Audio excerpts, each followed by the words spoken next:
Bapak Ibu yang dimuliakan oleh Allah, hadir kita di acara ruahan.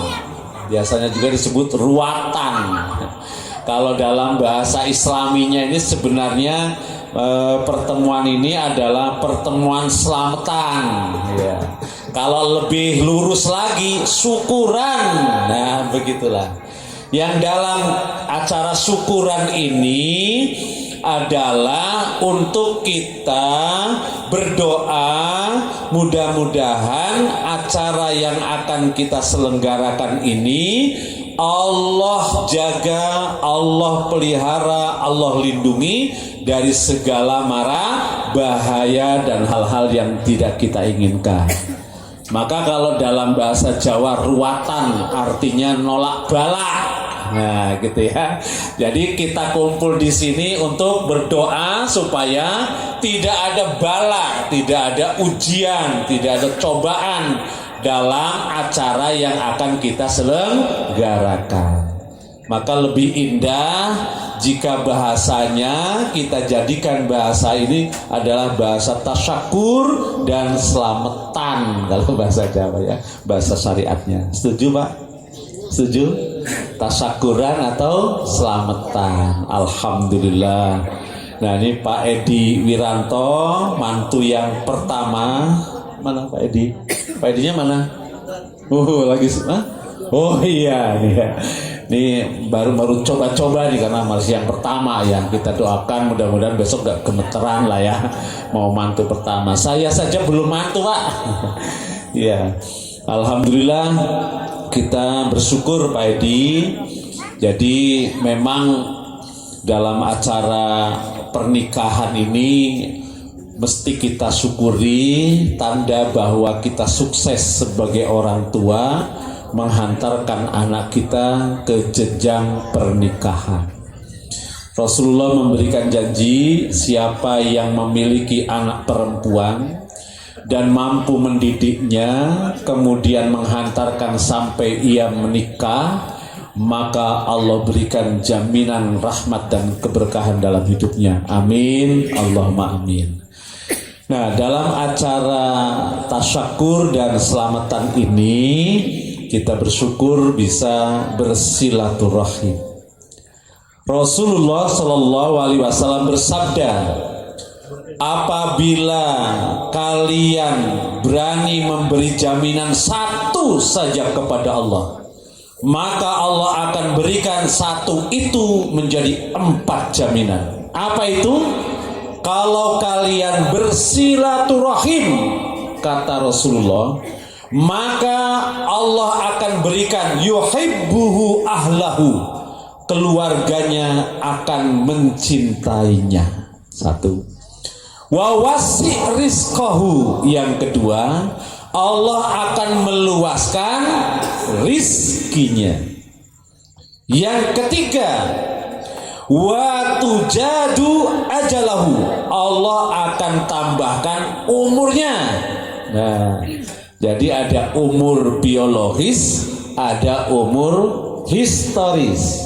Nah, orang yang senang silaturahim umurnya memang tidak nambah, itu namanya umur biologis. Tapi Allah akan berikan usianya panjang dalam hal umur historis, sejarah kebaikan, jejak rekam hidupnya akan dikenang oleh orang. Nah, yang keempat kata Rasulullah, adkhalahullahul jannati alladhi wa'adah, Allah akan masukkan dia ke dalam surga yang sudah Allah janjikan. Alhamdulillah. Jadi kita malam ini bersilaturahim, memberi dorongan, penguatan dan doa kepada Mas Edi Wiranto dan Ibu Jainah, supaya besok acaranya berjalan sesuai dengan apa yang direncanakan. Nah, bagi orang yang bersilaturahim ikhlas karena Allah, Allah tadi akan berikan 4. Apa tadi yang pertama? Allah akan menumbuhkan rasa cinta orang lain kepada dirinya. Jadi orang yang sering bersilaturahim, insya Allah disenangi banyak orang. Yang kedua apa tadi Pak? Pohon. Rizkinya diperluas. Nah, ini kan kalau nyari uli sama ketan ini kalau udah lewat tengah Syawal susah. Ini alhamdulillah ada di sini nih, ya Allah. Bendera Palestina juga ada nih, apa nih namanya? Lapis tuh kan, bendera Palestina tuh. Alhamdulillah. Kemudian Allah berikan umur yang panjang dan janjinya nanti akan dimasukkan ke dalam surga. Alhamdulillah. Nah, ini dalam acara silaturahim malam hari ini. Hujan ya? Hujan ya? Gerimis. So, itu tanda berkah ya, insya Allah ya. Ya baik. Masjidnya tambah enak nih, anget-anget dingin itu, kopinya udah keluar semua. Bapak Ibu yang dimuliakan oleh Allah, saya ingin menyampaikan dalam acara silaturahmi ini biasanya kalau orang Medan, acara ruatan ini diisi dengan saling memaafkan. Biasanya begitu, keluarga besar, bapak ibunya, paman bibinya, cangcingnya mendoakan ponakannya yang mau menikah. Itu biasanya di Medan begitu, ya kan? Jadi memang beda daerah, beda acara gitu ya. Nah, satu persatu memberikan pesan, kemudian ditulis tuh sama calon pengantinnya, pesan uak A ini, pesan uak B ini, pesan cing lagi, pesan kakak, pesan adik, sehingga itu menjadi apa? Menjadi hal yang baik untuk dia ingat sebelum memasuki jenjang pernikahan. Itu kalau di Medan. Nah, kalau di sini, kalau di Cibubur tuh biasanya ada itu tuh apa tuh, rorisan ya, rorisan warga yang nggak masalah jumlahnya, yang penting kebersamaannya. Malam hari ini kita silaturahim untuk saling mendoakan dan menguatkan. Intinya Bapak Ibu sekalian, marilah kita dalam event hidup kita menjadi manusia-manusia yang terbaik. Begitu. Jadi manusia-manusia yang terbaik. Menurut siapa? Terbaik menurut siapa? Menurut Allah dan Rasul. Karena kalau terbaik menurut kita beda-beda. Ya nggak Bu?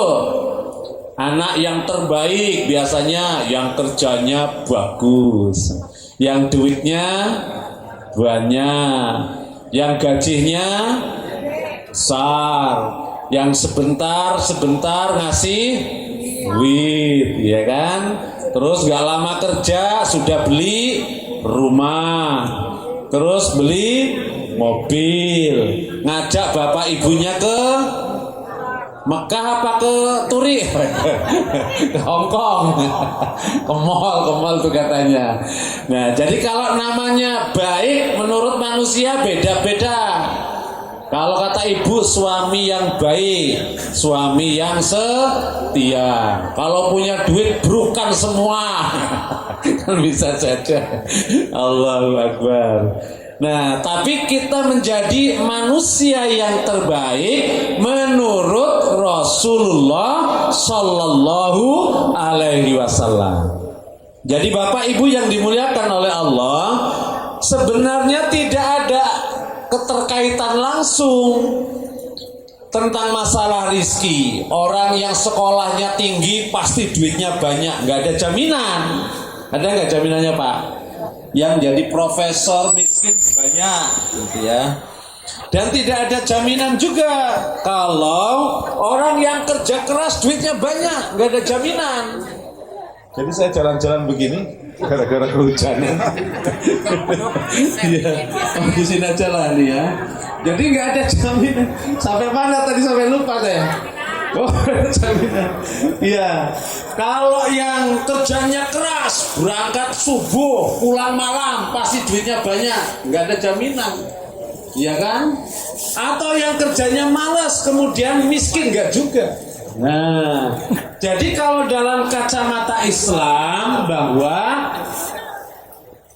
kaya itu nasib, miskin juga nasib. Ya.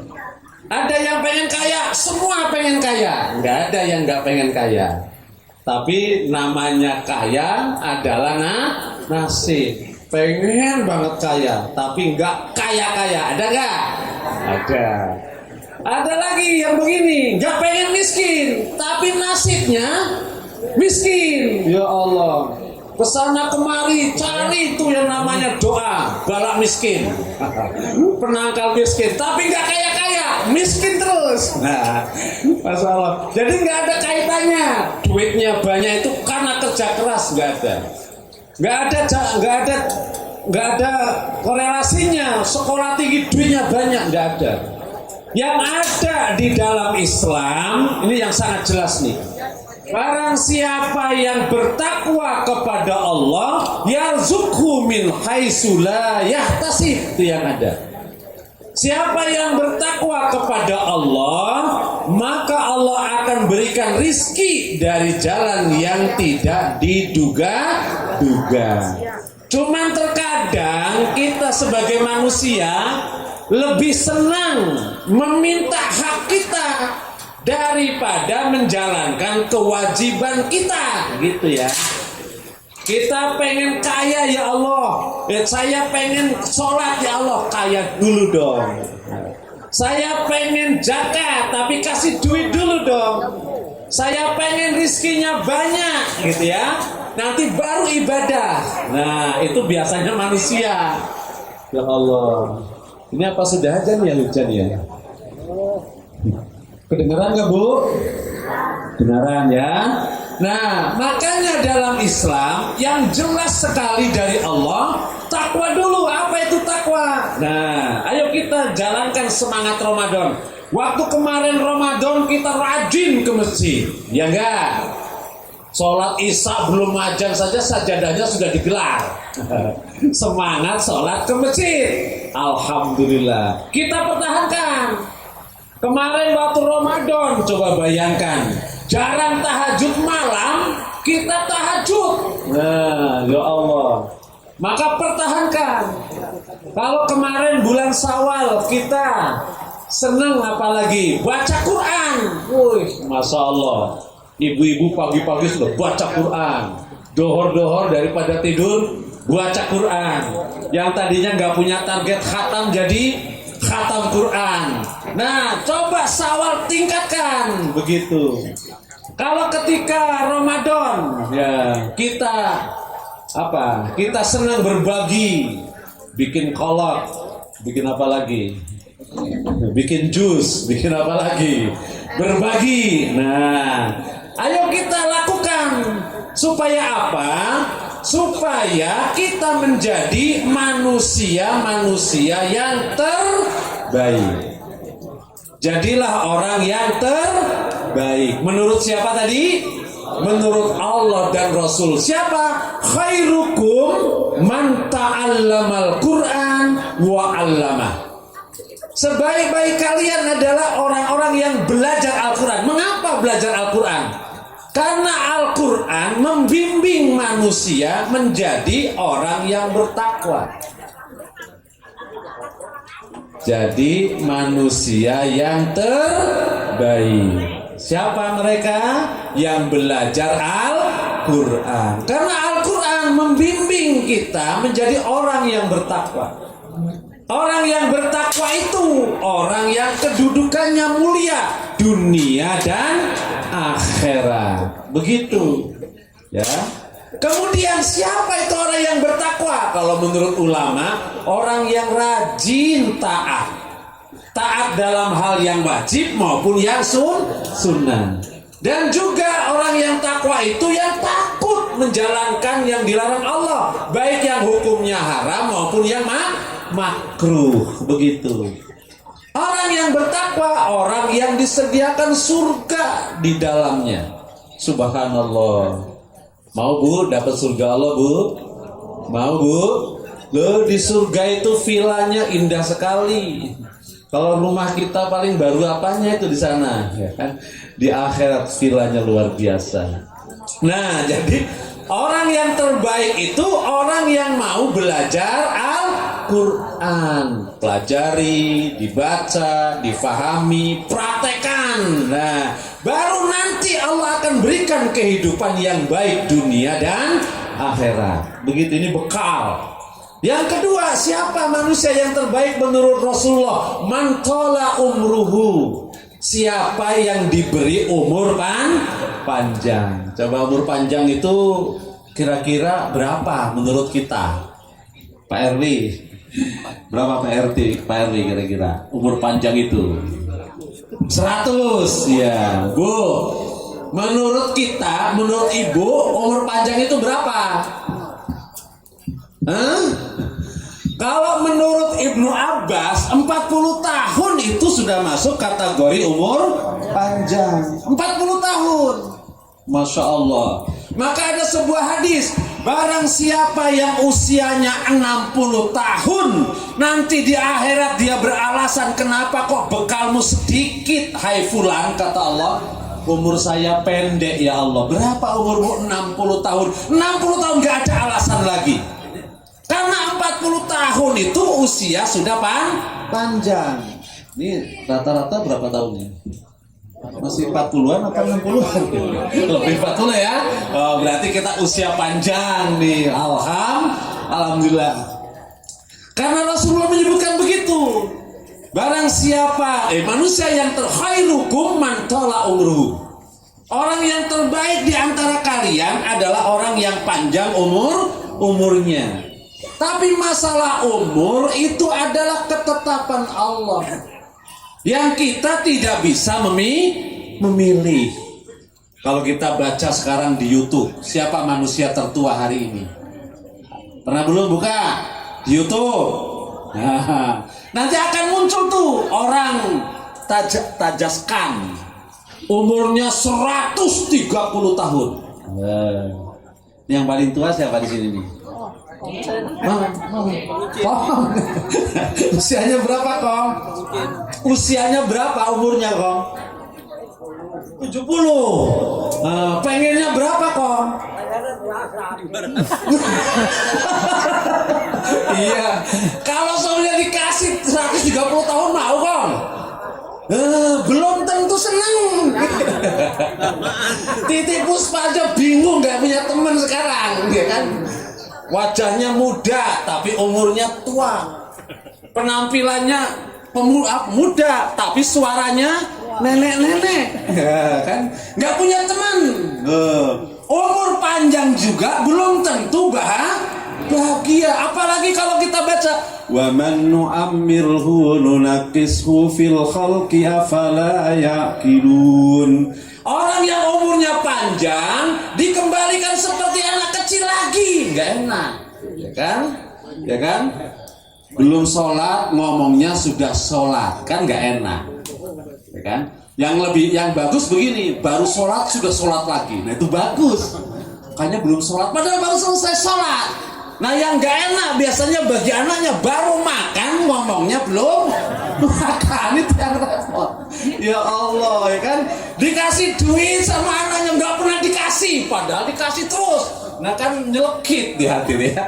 Ya ternyata usia panjang saja nggak enak, ya kan? Namun yang pasti bahwa di masa Rasul juga ada sahabat yang panjang umurnya. Abu Ayyub Al-Ansori, ya kan? Seorang sahabat yang ketika Rasul hijrah, rumahnya dipilih untuk tinggal, untuk tidurnya Rasulullah. Nah dia mendengar nih Abu Ayyub Al-Ansori, nanti akan ada pasukan yang terbaik dengan panglima yang terbaik mengalahkan Konstantinopel, kata Rasulullah. Ternyata ketika usianya 105 Abu Ayyub, terdengar berita pasukan akan dikirim untuk menaklukkan Konstantinopel di bawah seorang raja Marwan, anaknya dari Muawiyah. Dia daftar, saya ikut. Padahal usianya udah berapa, Pak? 105 tahun. Akhirnya nih di perjalanan, ya namanya sudah tua, drop. Nah, dia izin nggak bisa ditolak karena sahabat Nabi. Akhirnya ikut berangkat. Subhanallah. Maka sekarang kalau ke Turki itu ada makamnya Nabi, makamnya Abu Ayyub Ansori. Nah, pernah ke Turki belum? Belum. Oh, kalau gitu sama-sama kita bareng-bareng. Nah, ini di masa Rasul. Ada lagi Anas bin Malik. Nah, ini sahabat yang usianya panjang 115 tahun. Masya Allah. Anaknya juga banyak. Berapa anaknya, Pak? Pernah dengar? 9. Wih, masa 9? Kala itu ada berapa kalau tidak salah saya dengar? 125. Hah? 125 anaknya ya. Anas bin Malik. Panjang usia. Tapi ada juga yang umurnya pendek-pendek. Nah, seperti siapa? Mu'ad bin Jabal, kan terkenal. Nah, dia setelah menjalankan tugasnya ke Yaman, umur 32 tahun meninggal. Kan usianya panjang, usianya pendek. Tapi usia biologisnya pendek, usia sehistorisnya panjang. Setiap umat Islam siapa yang gak kenal dengan Mu'ad bin Jabal? Nah, begitu kan? Nah, disinilah Rasul menyebutkan siapa? Khairukum, sebaik-baik di antara kalian adalah yang diberi usia panjang secara biologis, tapi juga amalnya baik. Begitu, Masya Allah. Di negeri kita, di Indonesia, ada jenderal, panglima perang yang pendek usianya. Siapa kira-kira? Dek nih, yang Hadroh, siapa? Panglima yang usianya pendek tapi terkenal. Siapa, Bu? Kong, siapa, Kong? Jenderal Sudirman. Kan usianya hanya 35 tahun. Masya Allah. Senior-seniornya kalah, tidak terpilih. Dialah yang terpilih menjadi panglima besar, Jenderal Sudirman. Masya Allah. Yang pasukannya luar biasa di Yogyakarta.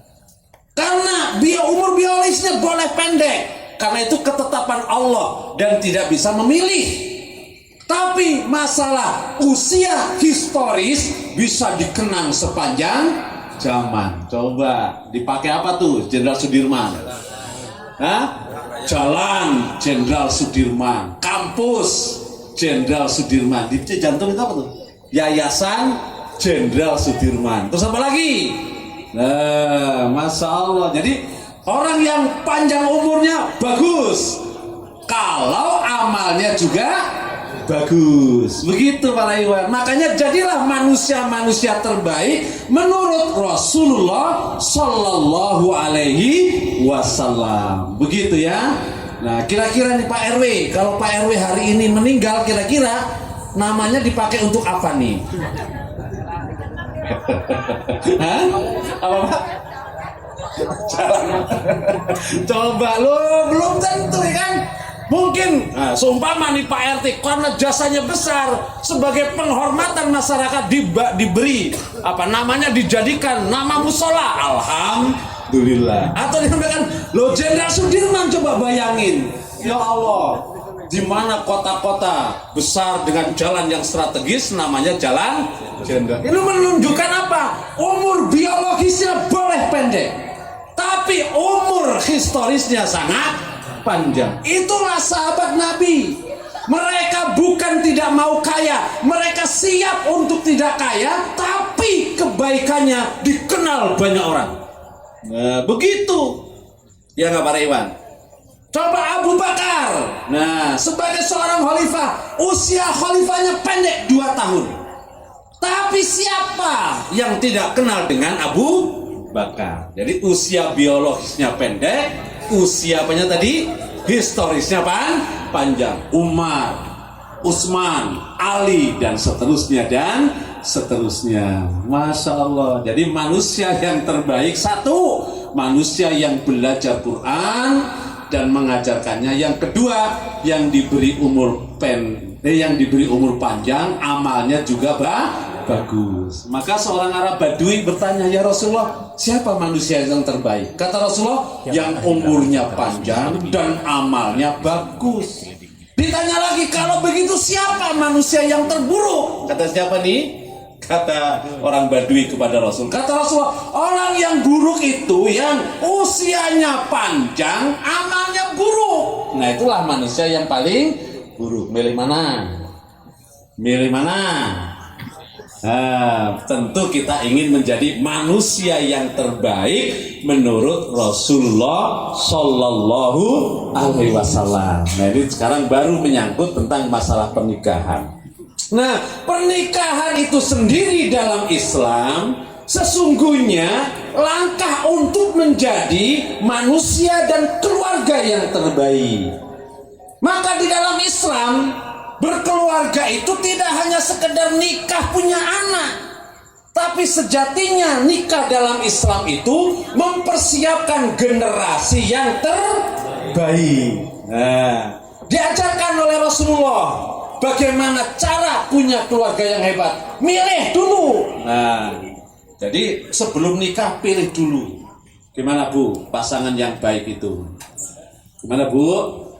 Suami yang baik, calon suami yang baik itu yang bagaimana? Kata Rasulullah, yang bagus agamanya. Begitu.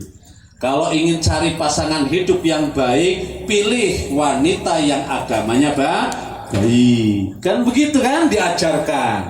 Kalau sudah nemu kira-kira pacaran dulu apa dilamar? Ta'aruf dulu. Karena nggak ada jaminan. Pacarannya 5 tahun, nikahnya sekali 2 bulan berantakan. Banyak. Gak ada jaminan.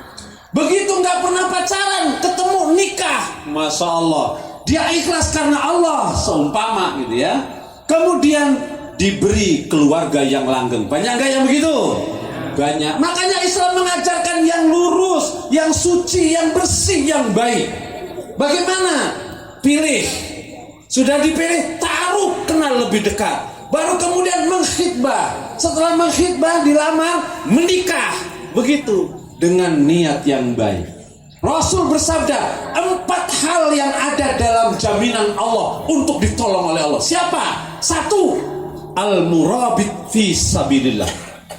Orang yang hidupnya dia perjuangkan untuk agama Allah, dia dapat jaminan dari Allah. Yang kedua, an-naqi liyastafif. Orang yang menikah untuk menjaga diri dari berbagai macam kemaksiatan. Begitu. Ya Allah, saya niat ikhlas karena Allah. Menikah ini untuk liyastafif, menjaga agama. Karena yang berat sekarang apa Pak? Menjaga mata. Berat nggak? Berat. Kelihatannya nggak keluyuran, tapi pandangannya di HP banyak sekali. Nah, itu yang sulit, menjaga mata, ya kan? Ya Allah, kalau Pak RW keluar ini kan banyak godaannya ya Pak RW ya. Apalagi ke kota, ya Allah, nggak dilihat. Terjemahin sendiri, dilihat dosa. Begitu ngaji dikaji, ajarin oleh ahli. Jangan lihat 2 kali, cukup sekali. 2 kalinya nanti setan. Mentang-mentang jualnya sekali, enggak putus-putus. Begini. Allah, godaannya banyak, ya kan? Begitu HP, kemudian paketannya lengkap. Waduh, ujiannya lebih besar lagi. Nah, jadi kalau orang yang menikah, segera menikah ketika dia sudah dewasa, hanya untuk menjaga diri dari pandangan yang tidak benar, perilaku yang tidak benar, maka Allah akan jamin dia dengan pertolongannya. Masya Allah. Makanya Mbak Rum kan umurnya belum terlalu ya, masih 20 tahun. Alhamdulillah. Kemudian Mas Faisal juga masih cukup muda. Nah, ketika niat ikhlas karena Allah untuk menjaga diri dari kemaksiatan, pasti Allah akan jamin pertolongan. Begitu, Masya Allah. Jadi kita doakan mudah-mudahan anak-anak kita dalam menjalankan hidup dan pernikahannya besok diberkahi oleh Allah Subhanahu wa ta'ala. Nah, dalam hadis yang lain disebutkan, tadi jaminan, barang siapa yang menikahi seorang wanita hanya karena Lakhadul basar, menjaga pandangan, wa yahsanul faraj, untuk menjaga kemaluannya, barakallahu lahu fiha, Allah akan berkahi bagi laki-laki itu istri yang Allah berikan. Wa barakalaha fihi, dan Allah akan berkahi bagi istri suaminya itu padanya. Subhanallah. Jadi keberkahan yang kita kalau nikah selalu mendoakan barakallahu laka wa baraka alaika wa jama'a bainakuma fil khair. Prakteknya adalah bagi mereka yang menikah tujuannya menjaga mata supaya tidak masuk ke dalam maksiat, menjaga kemaluan supaya tidak terjebak dalam perbuatan zina, maka Allah akan jamin beri keberkahan. Karena hari ini banyak yang nggak mau nikah tapi kawin iya. Banyak gak Pak? Nggak mau statusnya sudah menikah tapi masalah lebih dari orang yang berkeluarga. Nauzubillah min dzalik. Ada lagi banyak orang-orang yang cukup satu istrinya tapi pasangannya banyak. Banyak nggak? Masya Allah. Nah ini kan luar biasa. Islam sudah memberikan jalan yang begitu indah tapi orang tidak memilih itu. Nah makanya orang-orang yang diberi keberkahan dalam pernikahannya, jika dia menikah untuk menyelamatkan diri dan agamanya dari berbagai macam kemaksiatan, jaminannya begitu, insya Allah. Nah kita doakan Mbak Arum dan Mas Faisal dalam pernikahannya ini diberkahi oleh Allah, dilakukan secara ikhlas. Nah, ikhlas itu artinya tadi melindungi agama. Ikhlas. Berat nggak Pak? Ikhlas Pak? Ikhlas karena Allah berat nggak? Berat. Maka kalau dalam Islam itu sebenarnya ya supaya melindungi anak kita dari berbagai macam kerusakan. Memang begitu. Nabi Syuaib apa? Karena dia punya anak perempuan sudah cukup dewasa, dia tawar-tawarkan. Sampean punya anak laki-laki? Punya. Udah lulus belum? Sudah. Karena udah lihat saya punya anak perempuan, mau nggak? Itu Nabi Syuaib. Nah kita kan kayaknya nggak mentolo nawarin anak ya kan, padahal ada syariatnya. Subhanallah.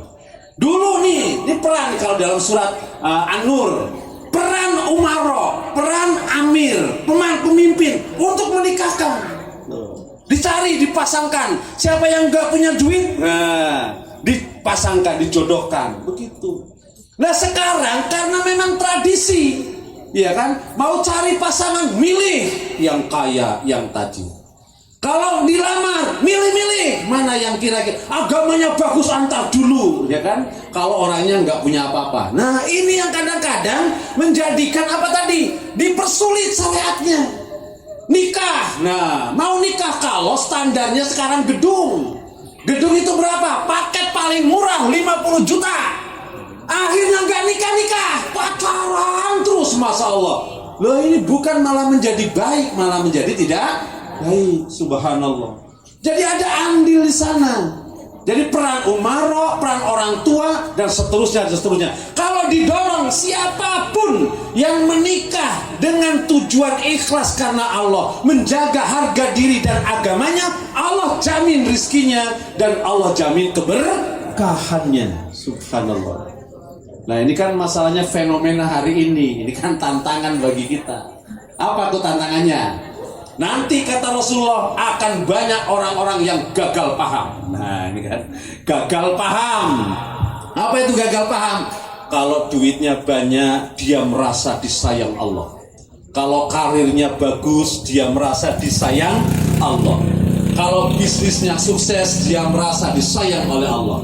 Kalau dia miskin merasa tidak disayang oleh Allah. Kalau duitnya banyak duitnya dikit tidak merasa disayang oleh Allah. Kalau bisnisnya jungkir balik tidak merasa disayang oleh Allah. Ini namanya gagal paham. Fa'ammal insanu idza mabtalahu rabbuhu fa'akramahu wa na'amahu fayaqulu rabbi akraman. Dan seterusnya. Padahal yang namanya dalam Islam kaya itu ujian, miskin juga ujian, begitu ya. Punya anak banyak ujian, punya anak sedikit ujian, gak punya anak ujian, betul itu. Jomblo ujian, punya istri ujian, istrinya 5 ya boleh ya, istrinya 2 ujian. Loh hidup itu ujian, harta ujian, kedudukan ujian. Kenapa? Bagi orang beriman hidup di dunia adalah berjuang dan mengabdi kepada Allah Subhanahu wa ta'ala. Begitu. Nah ini yang sudah mulai hilang, gagal paham. Jadi kalau ada orang lihat sukses karena duitnya banyak. Jadi kalau yang rajin sholat, keluarganya sakinah, hafalannya Quran karena duitnya nggak banyak, bukan orang sukses. Nah, namanya gagal paham. Dia anggap kebahagiaan itu berlandaskan kekayaan. Kalau Allah memberikan kebahagiaan karena landasannya kekayaan, Allah tidak adil. Banyak mana yang kaya dengan yang miskin? Kira-kira statistiknya banyak yang mana? Miskin. Oh, nggak adil. Oh, ternyata berapa banyak orang yang diberi keterbatasan harta tapi keluarganya sakinah dan bahagia. Berapa banyak orang yang harta banyak karena tidak beriman kepada Allah, hanya menjadi bom waktu dalam rumah tangganya. Subhanallah. Ini namanya gagal paham. Ya, bagi kita yang gagal paham, di tengah hidup masyarakat yang gagal paham, istiqomah itu susah. Karena apa? Dia kait-kaitkan, rajin ke masjid Allah sukses juga enggak, baca Quran sukses saja enggak, tahajud malam bisnisnya nambah apa enggak. Nah, dia ukur semuanya itu dengan harta yang ia miliki, sehingga hidupnya Masya Allah, ibadah malas, tahajud malas, sholat berjamaah malas, baca Quran malas, berzikir malas. Karena apa? Karena dalam pandangannya gagal dia faham terhadap kemuliaan di sisi Allah Subhanahu wa Ta'ala. Nanti merambat-rambat, nyari mantu gagal paham. Kalau datang bawa Mercy baru tuh calon mantu. Begitu datang pakai peci rapi, rajin hadroan gitu. Tapi nggak punya duit, nah ini nggak sukses. Entar dulu, pilihan nomor terakhir, alternatif terakhir. Nah, begitu ke bawah-bawah akhirnya. Allahu Akbar. Rasul bersabda, ada 4 hal. Sayati zaman, akan datang suatu masa. Apa kata Rasulullah? Disebutkan di sana, himmatuhum butunuhum. Orang-orang yang orientasinya hanya perut saja. Masya Allah. Jadi ini akan datang satu zaman yang zaman itu menunjukkan buruk sekali. Apa? Karena orientasi hidup manusia hanya makan dan makan saja. Padahal Masya Allah, kalau hanya sekedar makan hidup kita sangat murah, ya kan? Ya kalau umurnya 35 tahun makan sate suruh nambah, oke. Makan sate cuma oke. Lah kalau sudah 50 tahun dibeliin 20 puyeng dia, nah, gitu kan. Suruh nambah lagi, ini enak, sop paling enak, puyeng lagi dia, Masya Allah. Apalagi yang sakit gula, ya kan. Ya Allah. Jadi luar biasa kalau hanya makan. Yang kedua kata Rasulullah, sarafuhum mata'hum. Orang itu dianggap mulia kalau hartanya banyak. Ini salah gagal faham. Jadi orang dimuliakan karena duitnya banyak. Begitu ya. Turun dari mobil Mercy, salaman. Wah, cium tangan. Seakan-akan ulama. Padahal penjahat. Bisa nggak? Bisa saja. Kenapa? Karena cara pandangnya yang melihat bahwa harta itu mengukur kemuliaan. Tapi kalau yang datang orang nggak punya, padahal dia taat, dia rajin ibadah, Masya Allah, nggak dihargai. Nah, itu namanya zaman yang sangat buruk. Na'udzubillah min dzalik. Kemudian dinuhum dananilhum, kata Rasulullah. Agama itu, aturan itu, hukum itu tergantung dari uang yang berjalan. Kalau masalahnya ada uang, beres. Kalau nggak ada uang, nah, begitu kira-kira. Masalah baik bisa menjadi buruk, masalah buruk bisa menjadi baik gara-gara uang. Orang tadi salah bisa menjadi benar gara-gara uang. Ada orang yang benar tapi menjadi salah gara-gara uang. Nah, kalau aturan hidup itu sudah ukurannya dunia, maka itu tanda zaman yang tidak baik. Na'udzubillah min dzalik. Maka kembali tadi kepada pernikahan. Kata Rasulullah, siapa yang menikah karena ingin menyelamatkan agamanya, jaminan dari Allah pertolongan satu. Yang kedua, keberkahan dari Allah. Nah, kita pengantin-pengantin lama, ayolah kita luruskan bagaimana cara kita berkeluarga. Jadilah manusia-manusia terbaik menurut siapa tadi? Rasulullah Sallallahu Alaihi Wasallam. Siapa yang senang belajar Quran? Yang kedua, yang umurnya panjang dan amalnya baik. Nah, ikhlas karena Allah. Karena kalau ikhlas karena Allah, Ramadan rajin, Syawal rajin. Cuman kadang-kadang ikhlas itu nggak kelihatan. Dan kadang-kadang sekarang orang ikhlas saja dicurigai, jangan-jangan ada udang di balik batu. Begitulah namanya ikhlas, ya kan? Nggak kelihatan tapi itu ada di hati. Maka luruskan hati kita, niatkan ikhlas karena Allah. Nih Pak RW ngopi, kadang-kadang kopinya kurang manis, wah kurang sedap nih, karena kok gulanya kurang, minta tambah gula. Begitu ditambah gulanya, dicicipin lagi sama Pak RT, wah mantap. Mantap kopinya apa mantap gulanya? Mantap gulanya apa mantap kopinya? Wah kopi ini mantap sekali. Nah, padahal tadi yang membuat mantap apanya Pak? Gula nggak disebut. Tapi apakah kemudian gulanya marah? Tidak. Begitu, itulah ikhlas. Ya Bu ya, Ibu bikin teh tawar. Nggak sedap banget nih teh tawar nih pagi-pagi. Nah, mantapnya pakai apa? Pakai gula. Begitu tambah gula, mantap. Ibu ngomongnya mantap tehnya apa mantap gulanya, Bu? Tehnya mantap sekali. Gulanya disebut nggak? Nggak disebut. Marah nggak gulanya? Itulah ikhlas. Ibu bikin kolak, Bu, Masya Allah.